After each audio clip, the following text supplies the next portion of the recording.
Hey everybody, this is Denny. And this is James from TeaDB. We have episode 66. Yeah, so another ripe Pu'erh. Is ripe Pu'erh really good in summertime? No, it's not. So, I love it. Whatever. yeah. So let's dive into this. So what do we got, James? Yeah, so this is something that I acquired from Yunnan Sourcing, courtesy of Scott over there. So Cool. thanks to Scott. Cheers. This is a 1997 ripe Pu'erh. It's the 7581 recipe. Yeah, so... This is a Menghai? No, it's not. So Menghai is factory number 2 for the digits. This is the Kunming Factory. Okay. Supposedly the real Kunming Factory.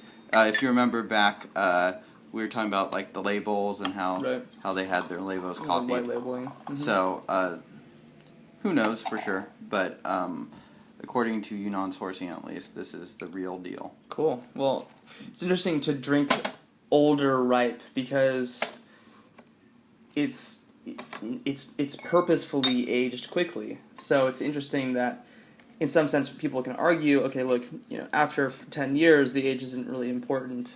But it's kind of fun to drink it regardless, and I think that we'll hopefully experience the difference in age right now. So, and some of these ripe Pu'erh recipes undergo lighter fermentation than other ripe Pu'erh recipes. Right. So some are more heavily cooked, and other ones are more lightly cooked. And the 7581 in its most traditional form was actually a mix of raw and ripe Pu'erh, but it's traditionally known as one of the recipes that is lightly cooked. Interesting. And why porcelain Gaiwan versus Yixing here? Any reason? Because our Yixing is currently occupied. Okay, so it goes to show folks that the vessel is not going to make or break the tea. The attention to the process, the tea itself, is what's going to make the tea. Absolutely. So, and your water. Yeah. Always. You do not need the best Yixing in the world in order to make some very tasty tea. Yeah, look at that already. So that's the second rinse. Really nice clarity Beautiful. on that color. Yeah. I mean, this almost looks like it's drinkable right now. I'm going to take a sniff. Holy smoke. Oh, it smells like a bonfire. I can smell it over here. Holy, ooh. Really good. Really bold, flavorful. The leaves are pitch black. I'm excited.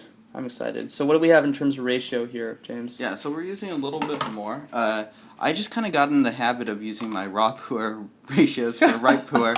So, we are using 7 grams for 100 milliliters. Cool. So that's going to explain why the second rinse is already so dark. This has got a nice solidity to it, good saturation. It might, it's not going to burn out any faster. It just might mean that your first few steepings are going to be a little bit more intense than if you were using less leaf. Yep. But longevity will be there, if not better. So, and it looks clear. The liqueur is beautiful. Excited to drink this. Yeah, let's do it. Cheers.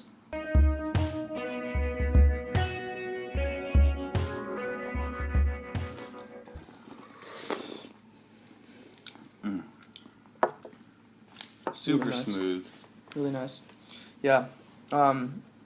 It's got such an aroma of smoke, but I'm not getting nearly as much of that off of the actual taste, which is pleasant, frankly. I think the viscosity is going to increase here, but it's got a nice light, not overly syrupy. Just like a berry sweetness in there. Interesting.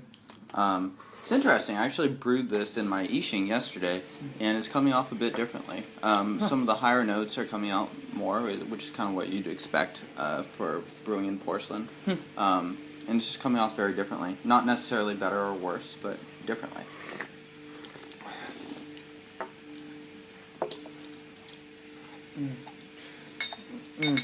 Really, really pleasant. I'm really enjoying that subtle smokiness to it. I said campfire, bonfire, or whatever, and one could think that would taste disgusting, but this just has this kind of hearty, earthy taste to it. It's really, really, really pleasant, and I'm actually surprised because I think that when I've had older aged teas, I lack a little bit of the sort of middle flavor notes, and I think that these are actually more pronounced in this tea. Yeah, it's really nice. It doesn't taste aged to me, actually. It just tastes really smooth. Yeah. Well, it was aged in Kunming, so that could have something to do with it, which is a very dry sort of storage. So it's going to have less dramatic changes than somewhere like Hong Kong, for instance. Oh, wonderful. This would be really, really, really tasty with like post-creamy dessert, something like that. This is really great. This is actually something my mom would, I think, like a lot. It has this sort of subtle notes of a kind of Assam, your kind of like traditional, really smoky Assam teas. Yeah, loving it. Yeah, very tasty. And Denny drinks a lot more ripe pu'erh tea than myself, so I was very curious to see what he would think of this tea. And I tend to drink ripe pu'erh kind of as more of a compliment. Like if I had a really heavy meal or something like that, I'll drink ripe pu'erh to kind of finish it up or complete the meal. Or sometimes these days, I've been drinking so much young raw pu'erh, sometimes you just need that kind of like that soothing, fully fermented tea to kind of like balance out and complete your session. And so I'd been turning to this tea recently, and I was like, this is a really good ripe pu'erh. But hearing it from someone else, it's good. Yeah, totally. I love this. Was this a recommendation from Scott specifically? It was, yeah. Cool, yeah. Scott on. Right on, Scott. Scott on. This is wonderful, smooth, delicate, has pronounced notes across the board. Just really tasty, really solid, unique. Harder to get smoky notes in ripe pu'erh, so I'm appreciating that. Especially aged tea, too. Yeah, like absolutely. You would expect that smoky aspect of it to die down over time. Yeah. And I think that, if anything, it's just more better. More better. Oh, this is really lovely. Yeah. I'm getting this. So there's sometimes you can get this like sour taste in ripes that is like fishy, rotten food sour milk. That's not what you want. But there's this subtle note of lemon tartness that I'm getting in this. That it's almost like why you add lemon to a fruit salad to kind of brighten up the flavors. I'm kind of getting that sort of experience from this. Really, So it's kind of like a tangy complement to the tea. Tangy is the perfect description. Interesting. Yeah. Oh, this is really, really lovely. I'm gonna have to grab some of this. How much did you get, James? I have a brick of it, so that's a lot of tea. Awesome. And in terms of affordability, this is an aged tea. Yeah. But what do you think? So it's $75 for a 250-gram brick. So it's not the cheapest ripe tea by any means, which tends to be a cheap beverage. But if we were to compare it versus the Fuhai, the aged ripe pu'erh tea you got brought on before, it's pretty affordable. Definitely. It's very different. Go ahead and try a bunch of different teas out. Get familiar with ripe pu'erh. Get a good sense of the breadth of ripe pu'erh first. Maybe start to get a little bit farther back in the on the timeline of that and start to get some more aged teas. But I think the beauty of this is coming through. I'm not sure if it's as a result of the age or just the good leaf selection. I have no idea, the terroir. Who knows? But I'm really loving this, actually. Yeah. This is particularly yummy. I think that only in certain contexts, though. I think this might not be perfect for every single day. Yeah, it's not a totally in-your-face ripe pu'erh, which you sometimes will encounter, and that can sometimes be the perfect complement to something.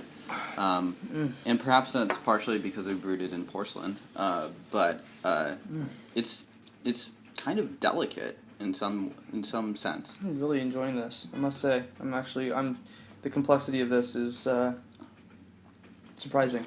It's really, really nice. Smokiness, traditionally for me, just is such an intense experience. It's like coupled with bitterness, but that's not at all the right, case there's here. so much more going on. This is so cool. Great Great pick, man.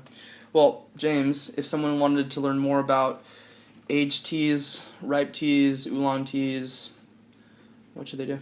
Yeah, they should come to tdb.org. Check us out. We have plenty of information on ripe pu'erh, raw pu'erh, oolongs, all that stuff. Yeah. As well as go check out yunnansourcing.com and yunnansourcing.us. Lots and lots of teas over there. Mm-hmm. Some of them aged, some of them not so aged. So Scott knows his stuff. Ask for a recommendation. Email him. He's great, and had a bunch of his teas on. So Yep. So thanks for watching, guys. yeah, see you guys next time. Cheers.